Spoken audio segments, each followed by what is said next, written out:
Hola, soy Raúl Jeremías Soriano Gómez y te invito a escuchar esta explicación.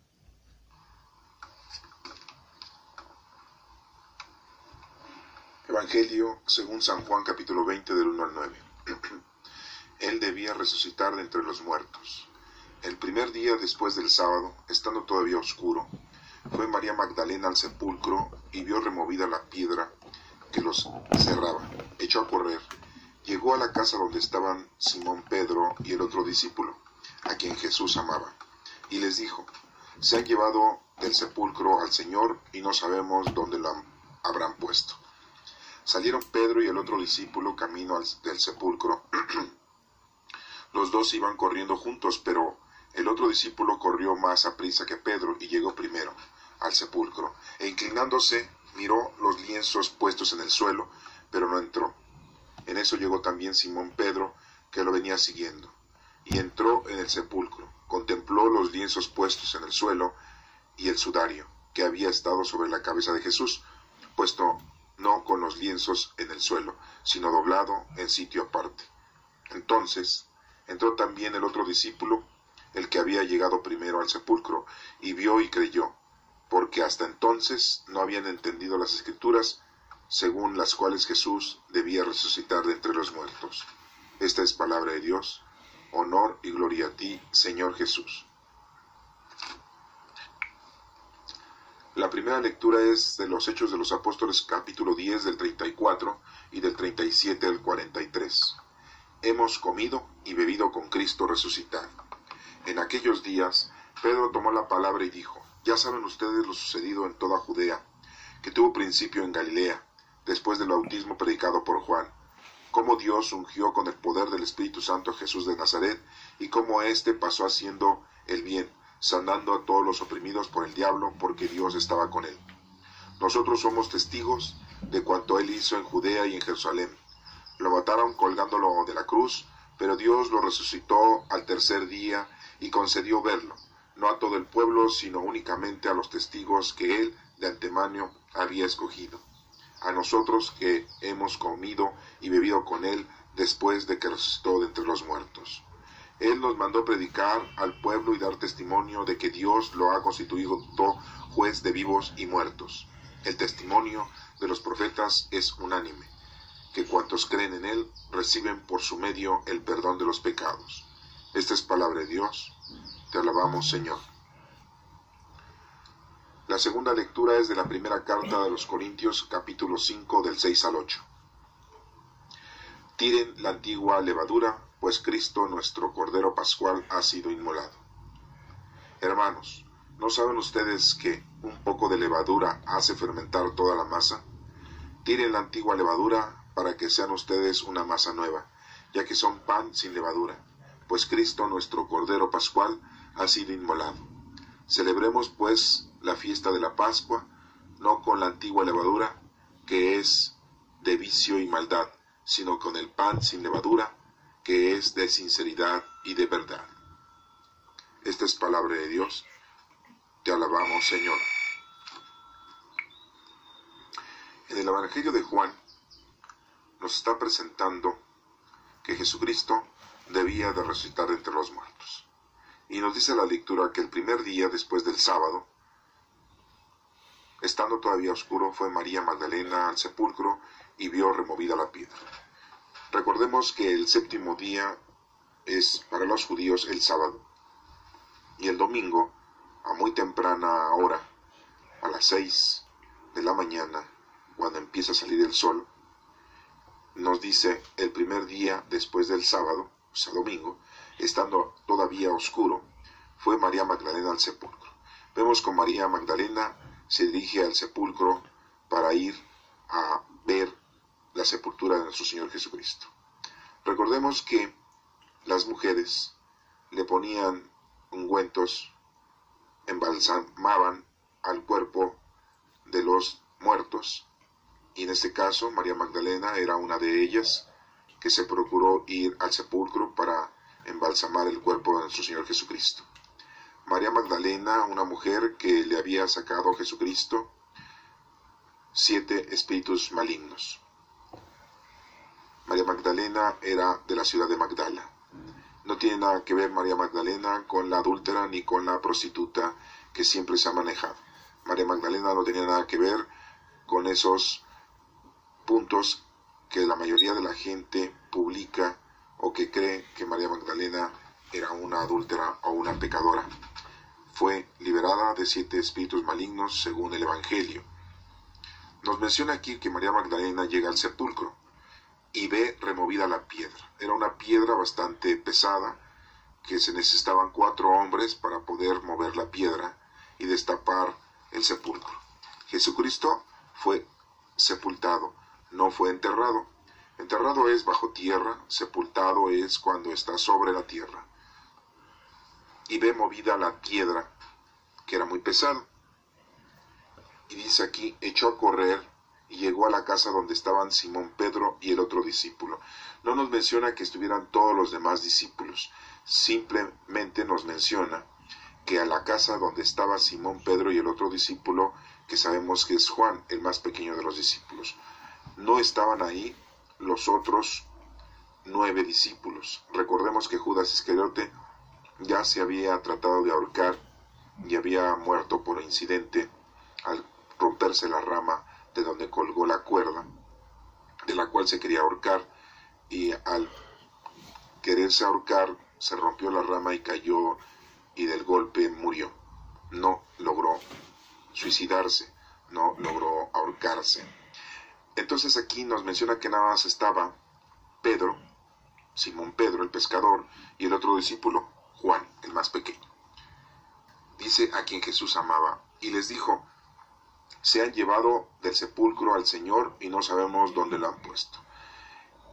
Magdalena les da el aviso a Simón Pedro y a Juan de que al llegar al sepulcro María Magdalena, pues ya no estaba el cuerpo de nuestro Señor Jesucristo. Ellos pues se sorprenden, se admiran de lo que acaba de decir María Magdalena, sabiendo que pues María Magdalena había ido quizá a embalsamar el cuerpo de nuestro Señor Jesucristo, ya que el sábado pues no lo podían realizar. Según las costumbres judaicas, es de que el sábado no puedes hacer ninguna actividad de ninguna índole. Ni tú, ni tus sirvientes, ni tus esclavos, ni tus animales, porque es el 7º día y debe de ser respetado, debe de ser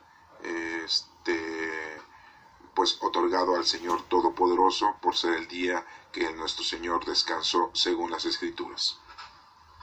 Y vemos cómo entonces al inicio del día del domingo, pues María Magdalena se presenta en el sepulcro. Recordemos que eran como las 6 de la mañana, aunque aquí nos menciona que todavía estaba oscuro cuando María Magdalena fue al sepulcro.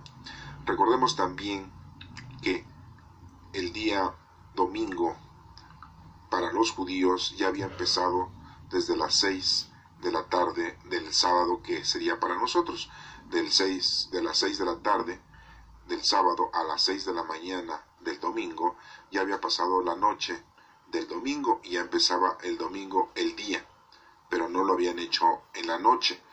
Pudieron haberlo hecho después de las 6 de la tarde del sábado, ya que ya empezaba el domingo, pero no fue así. Se esperaron hasta que fuera luz de día para llevar a cabo el embalsamiento de nuestro Señor Jesucristo, de su cuerpo.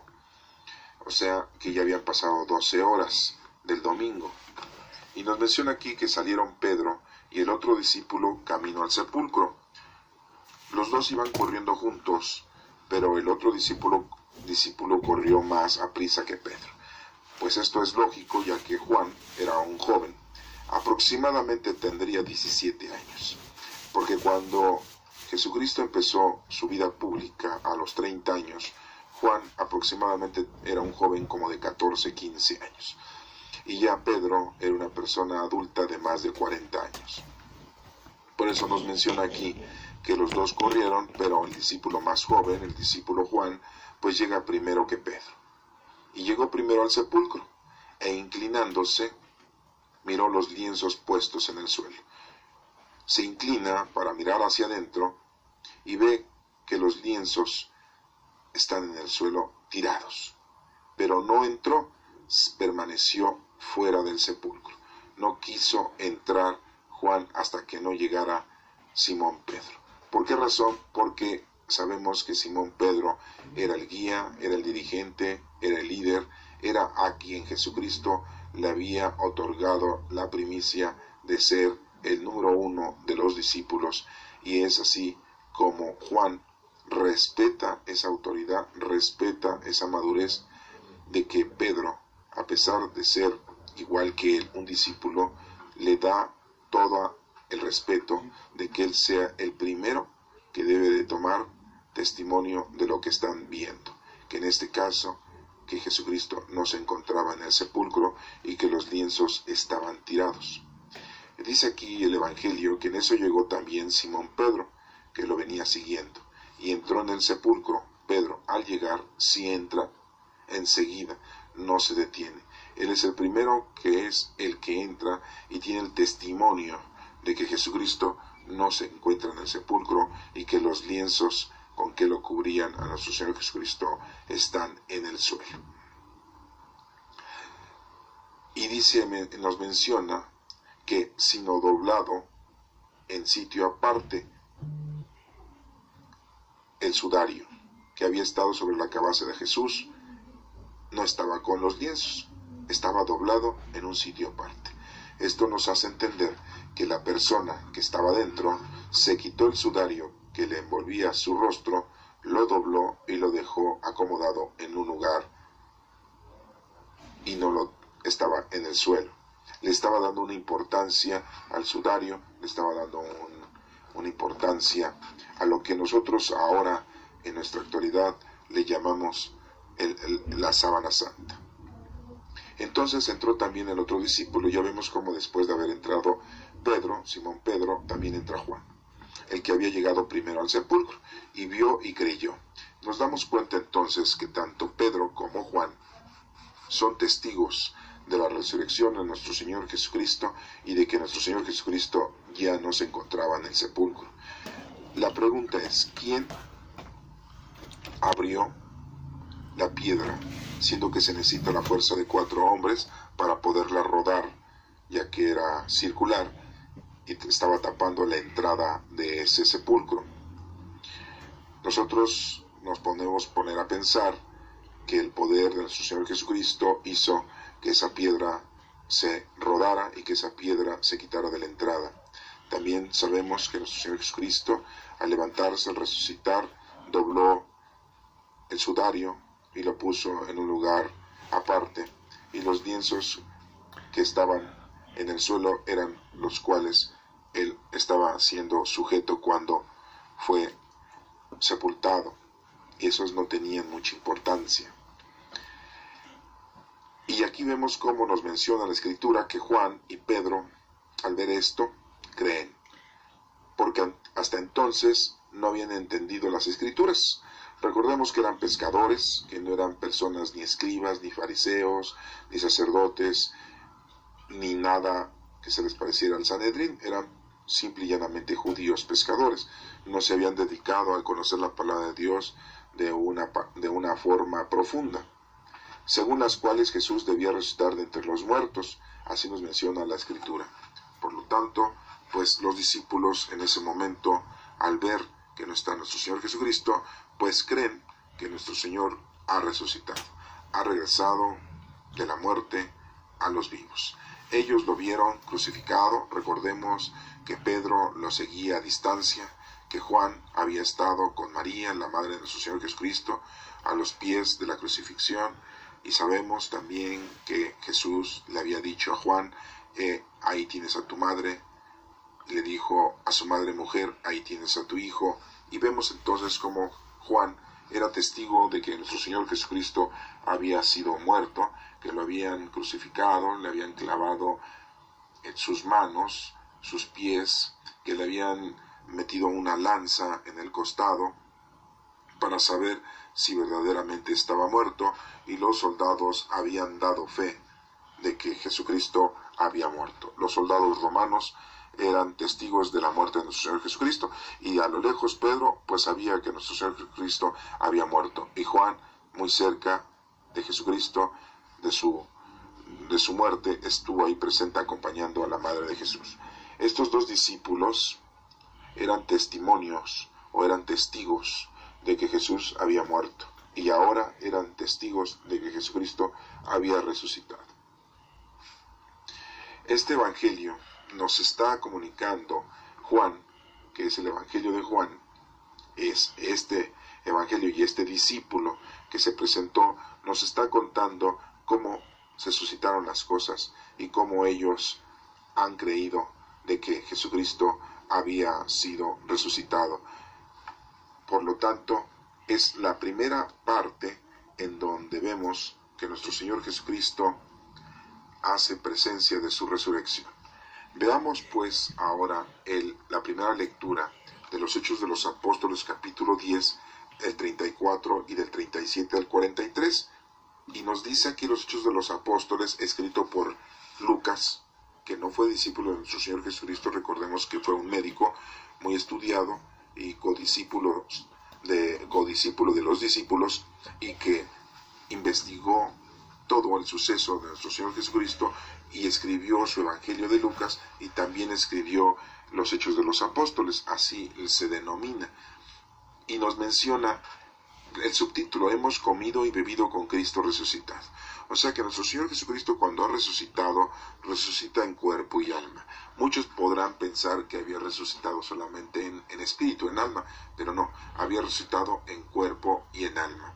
Nos menciona la lectura que en aquellos días Pedro tomó la palabra y dijo. Vemos cómo Pedro, siendo el primer papa, siendo el dirigente, siendo el guía, siendo aquella persona que nuestro Señor Jesucristo lo dejó para que tomara el lugar principal de dirigente de todos los demás discípulos. Y pues aquí vemos cómo en Hechos de los Apóstoles nos está mencionando que está llevando a cabo ese menester, y que dice que Pedro toma la palabra y dice: ya saben ustedes lo sucedido en toda Judea. Les está hablando a los discípulos, a sus demás compañeros, que en este caso recordemos que son 9, y que pueden haber estado otras personas ahí. Y dice aquí que tuvo principio en Galilea, ahí en Nazaret de Galilea, después del bautismo predicado por Juan. Hace mención también del bautismo que predicó Juan el Bautista, que así le decían, y que desde ahí empezó todo. Recordemos que nuestro Señor Jesucristo tenía 30 años cuando fue bautizado, y después fue llevado al desierto, y estuvo en el desierto 40 días y 40 noches preparándose para empezar su vida pública durante 3 años. Recordemos entonces que no debemos de aceptar esas teorías, esas hipótesis de que nuestro Señor Jesucristo antes de los 30 años ya había hecho milagros, ya había hecho de niño ciertas apreciaciones y que había hecho ciertas situaciones en las que la gente las veía muy milagrosas.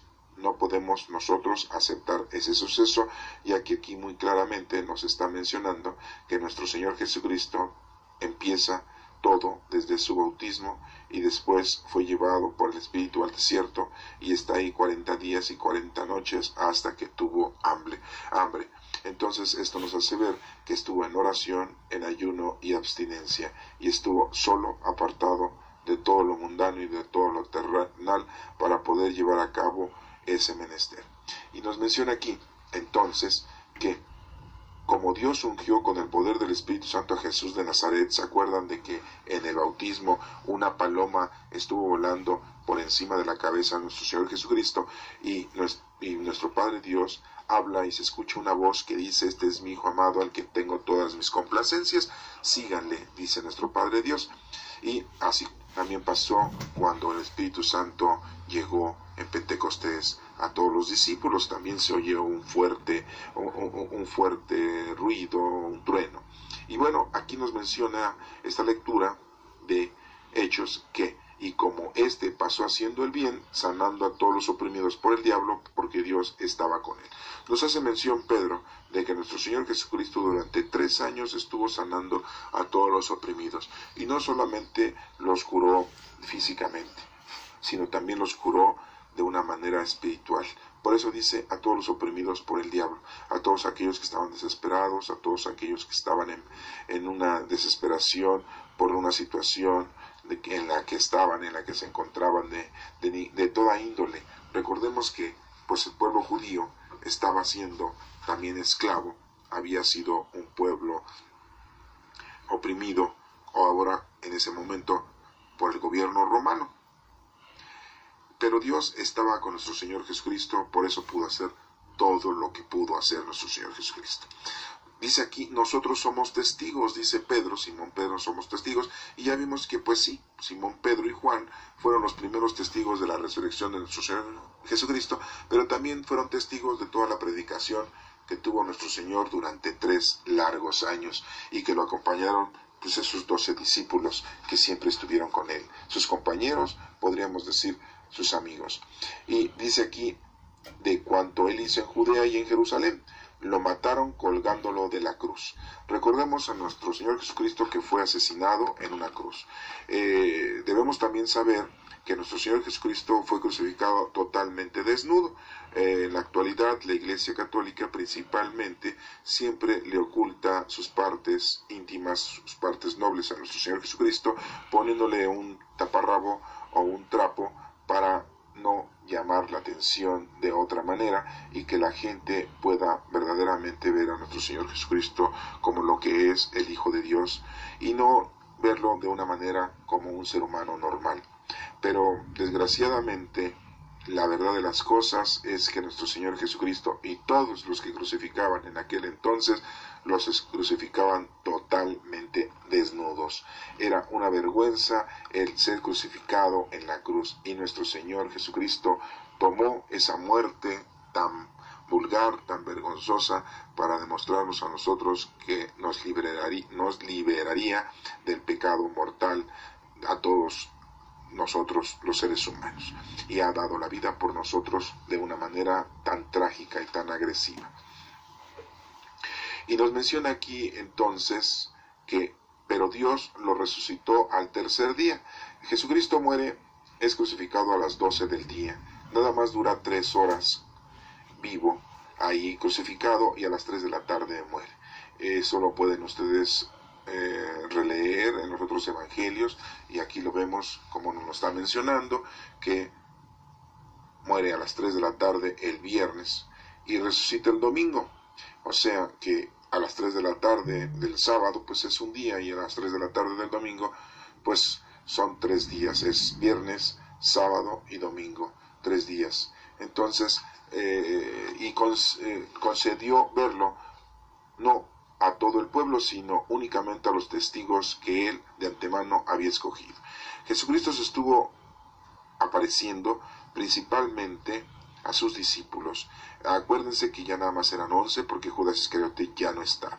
Y entonces vemos cómo aquí esos testigos pues son los discípulos que se encontraban con nuestro Señor Jesucristo, que estuvieron con él 3 años aprendiendo su doctrina y llevando a cabo lo que nuestro Señor les había enseñado. A nosotros que hemos comido y bebido con él después de que resucitó de entre los muertos, también nos menciona Pedro aquí muy claramente que estuvo nuestro Señor Jesucristo. Y bueno, vemos como entonces, después de que resucitó de entre los muertos, nuestro Señor Jesucristo estuvo apareciéndose a los discípulos, a los 11 discípulos. Él nos mandó predicar al pueblo y dar testimonio de que Dios lo ha constituido juez de vivos y muertos. Pedro vuelve a replicar o vuelve a insistir de que nuestro Señor Jesucristo había mandado a todos sus discípulos a predicar al pueblo principalmente y dar testimonio de que Dios lo ha constituido juez de vivos y de muertos. Empezaba ahí la iglesia, la primera iglesia de Cristo, a predicar, a llevar el evangelio, a enseñar la doctrina. Eso es su trabajo de los discípulos, de los apóstoles, ahora de los presbíteros y de los pastores. El testimonio de los profetas es unánime, que cuantos creen en él reciben por su medio el perdón de los pecados. Entonces nos hace también una referencia de que el testimonio de los profetas es unánime, es uno solo, que cuantos creen en él reciben por su medio el perdón de los pecados. Hemos visto en otras lecturas que nos ha mencionado que todos aquellos que creen en Cristo han sido salvados o ya están salvados, porque el creer en Jesucristo es seguir a Jesucristo, y por lo tanto ya están salvados. Lo único que nosotros tenemos que hacer, recordemos, no se nos van a pedir cuentas de los pecados que hayamos cometido, sino se nos van a pedir cuentas de lo que hayamos hecho de obras de caridad. El que cree en Cristo ya está salvado. En la primera carta de los Corintios, capítulo 5, del 6 al 8, dicen: tiren la antigua levadura, pues Cristo nuestro Cordero Pascual ha sido inmolado. Y dice aquí Pablo, que les manda un consejo, una carta a los de Corinto, le dice: hermanos, ¿no saben ustedes que un poco de levadura hace fermentar toda la masa? Esa poca levadura es Cristo, y que hace fermentar toda la masa quiere decir que con lo que Cristo hizo, todos los demás podemos hacer lo que Él nos ha mencionado que hagamos, ya que nos ha mandado a su Espíritu Santo y tenemos los dones, y con los cuales podemos llevar a cabo su obra salvífica. Dice: tiren la antigua levadura, su antiguo comportamiento, su mala forma de conducirse, para que sean ustedes una masa nueva. Nos está invitando lo mismo que Juan el Bautista invitó a la gente a que se reconciliaran, a que abandonaran su mala forma de conducirse, su antigua forma, y que ya tomaran su nueva forma, que era la de Cristo, la de su doctrina y la de su salvación. Ya que son pan sin levadura, dice Pablo, pues Cristo nuestro Cordero Pascual ha sido inmolado.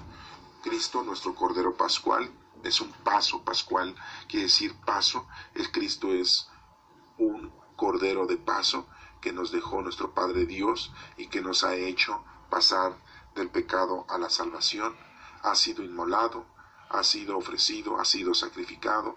Celebremos pues la fiesta de la Pascua, pero ya no una Pascua de judíos de cuando fueron liberados de Egipto, sino que ahora es liberados del pecado, de la maldad, de la antigua forma de vivir, y ahora nos está pidiendo que seamos nosotros unos hombres nuevos. Por eso nos pide que olvidemos esa antigua levadura, esa antigua forma de ser y de vivir. Y dice: no con la antigua levadura sigamos viviendo, sino que es de vicio y maldad, sino con el pan sin levadura, que es de sinceridad y de verdad. Veamos entonces que el pan verdadero es Cristo mismo. Por eso dice esta última frase: sino con el pan sin levadura, que es de sinceridad y verdad. Esa sinceridad y verdad nos lo ha demostrado nuestro Señor Jesucristo en su forma de ofrecer su vida por nosotros. Entonces vemos como Pablo nos está invitando a que nosotros seamos unas personas nuevas, ya con la doctrina de Cristo, ya con la palabra de Dios que nos ha dejado, con su ejemplo. Y vemos como Pedro también nos está hablando de que el poder del Espíritu Santo pues sobreposó a nuestro Señor Jesucristo, y que ese Espíritu Santo en la actualidad lo tenemos todos nosotros, y es con el cual podemos nosotros llevar a cabo nuestras obras de caridad. Y Pedro también nos está diciendo que pues así como ellos fueron testigos de todo lo sucedido, y nosotros ahora somos testigos de la palabra de Dios y de la doctrina, la tenemos que llevar a ejecutar con nuestros hermanos. Vemos aquí los dos discípulos importantes, Pedro y Pablo. Pedro, discípulo de nuestro Señor Jesucristo; Pablo, un discípulo convertido que era quien perseguía a los cristianos, y que nuestro Señor Jesucristo lo convirtió y lo reformó para que fuera un discípulo también más, aunque no vivió y no conoció a Jesucristo en persona, pero Jesucristo lo hizo que lo viera en una aparición que tuvo en un camino, en un momento de su vida Pablo, y para que se arrepintiera. ¿Por qué fue escogido Pablo para que llevara a cabo la palabra de Dios?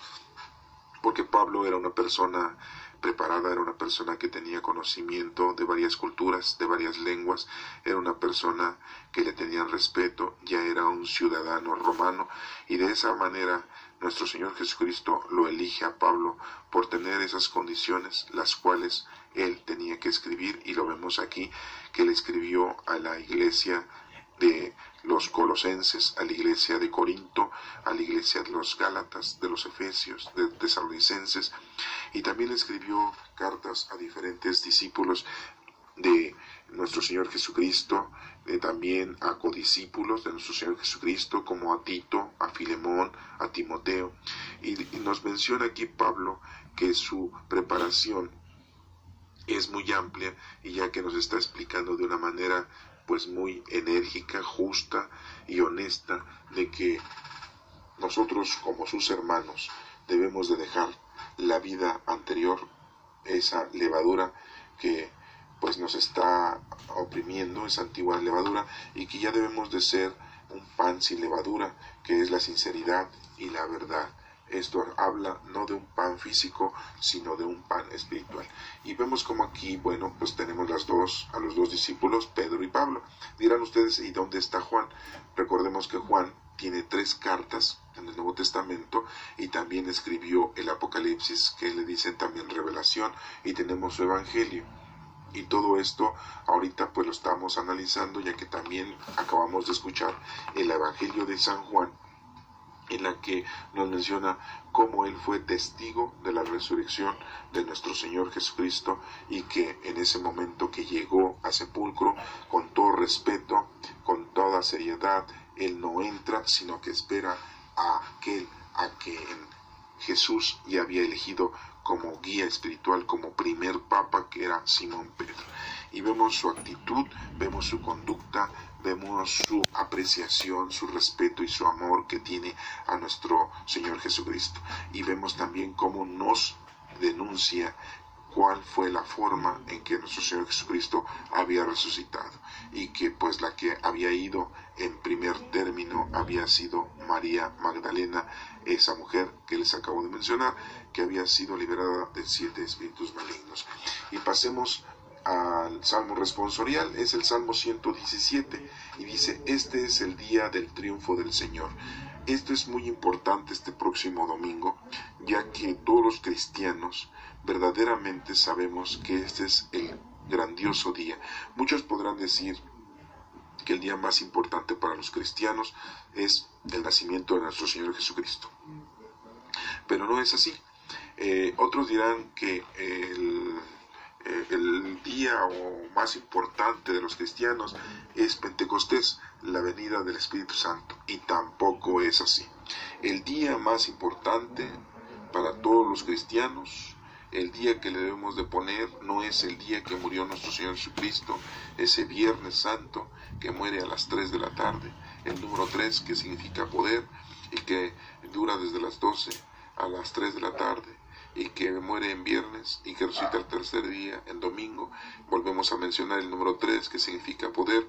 No estamos mencionando que ese día sea el más importante. El más importante para todos los cristianos tampoco es el día del bautismo de nuestro Señor Jesucristo, sino el más importante es el día de la resurrección de nuestro Señor Jesucristo, porque si no hubiera habido resurrección, no hubiera habido Pentecostés. Si no hubiera habido resurrección, no hubiera abolido la muerte, y la muerte en la cruz nos hace ver que nosotros ya estamos salvados de la muerte, y matemos a nuestro pecado y vivamos en la vida eterna, que es nuestro Señor. Todo aquel que cree en Cristo vivirá para siempre. Y nos menciona aquí el Salmo responsorial: te damos gracias, Señor, porque eres bueno, porque tu misericordia es eterna. Diga la casa de Israel, su misericordia es eterna. Entonces le damos gracias a nuestro Señor porque Él es el bueno, porque su misericordia siempre ha sido para todos, eterna, nunca ha sido por partes, nunca ha sido selecta, siempre ha sido su misericordia para todos. Nos menciona aquí que la diestra del Señor es poderosa, la diestra del Señor es nuestro orgullo. No moriré, continuaré viviendo para contar lo que el Señor ha hecho. Entonces aquí nos menciona el Salmo responsorial que debemos de estar viviendo para contar lo que el Señor ha hecho con cada uno de nosotros. Es necesario que demos testimonio veraz de todo lo que el Señor ha hecho con nosotros a todas esas personas que titubean, que no creen, que están alejadas de nuestro Padre Dios, y veamos así cómo los podemos ayudar evangelizándolos, comunicándoles la palabra de Dios. La piedra que desecharon los constructores es ahora la piedra angular. La piedra esa que desecharon los constructores, pues es Cristo, y todos los constructores la desecharon, que eran los judíos, los hebreos, el Sanedrín, los sacerdotes, los fariseos, los escribas. No aceptaban a nuestro Señor Jesucristo como el Hijo de Dios, como el Mesías, y ahora es la piedra angular. ¿Por qué es la piedra angular? Porque en toda construcción siempre hay una piedra que es el ángulo que da inicio a esa construcción. Y en este caso esa piedra que da inicio a esa gran construcción que es la vida eterna, que es la divinidad, que es la salvación, es nuestro Señor Jesucristo, que nos ha traído la salvación mediante su doctrina, mediante su comunicación, sus consejos, su palabra que nos ha dejado en el Nuevo Testamento. Y vemos cómo entonces la piedra que se echaron los constructores es ahora la piedra angular, es la más importante. Esto es obra de la mano del Señor. Esto es obra de nuestro Padre Dios. Es un milagro patente. Así nos menciona la Sagrada Escritura, así nos menciona este Salmo 117 y el responso: este es el día del triunfo del Señor. Aleluya. Por eso les digo, si el Salmo responsorial está diciendo que este es el día más importante, la resurrección, ese debe de ser el día más importante. Este próximo domingo que vamos a vivir, que es el día número 5 de abril del 2015, año número para los judíos 5775, estamos entonces viendo que el próximo domingo pues se celebra el día más importante para todos los creyentes, para todos los cristianos, que es la resurrección de nuestro Señor Jesucristo. Si nuestro Señor Jesucristo no hubiera resucitado, estaríamos en vano nosotros creyendo en Dios, estaría en vano nosotros creyendo en la salvación, estaría en vano nosotros creyendo que nuestro Padre Dios es el Todopoderoso. Eso es lo que debemos de entender nosotros en la actualidad, y estas lecturas que hoy hemos mencionado del próximo domingo, que es la resurrección, nos debe de quedar muy claro que es el día más importante de todos nosotros.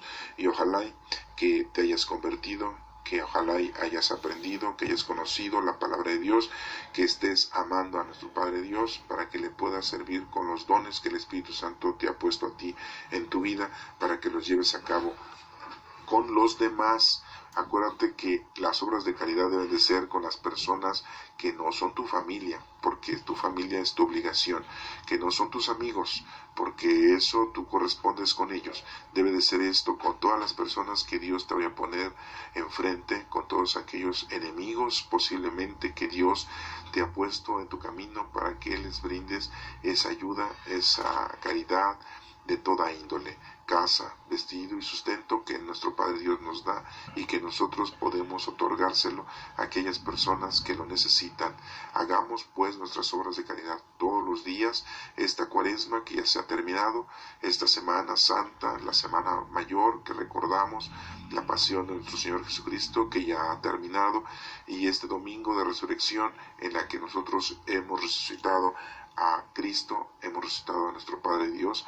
Esperamos que verdaderamente haya sido de mucho fruto el que hayamos conocido la palabra de Dios, su doctrina, y que nos hayamos arrepentido de todas nuestras malas acciones que hemos tenido durante todos nuestros últimos días.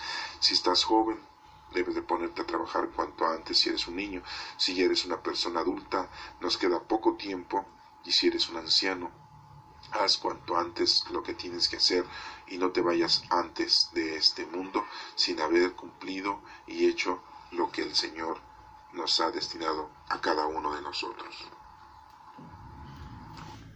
Que Dios te bendiga.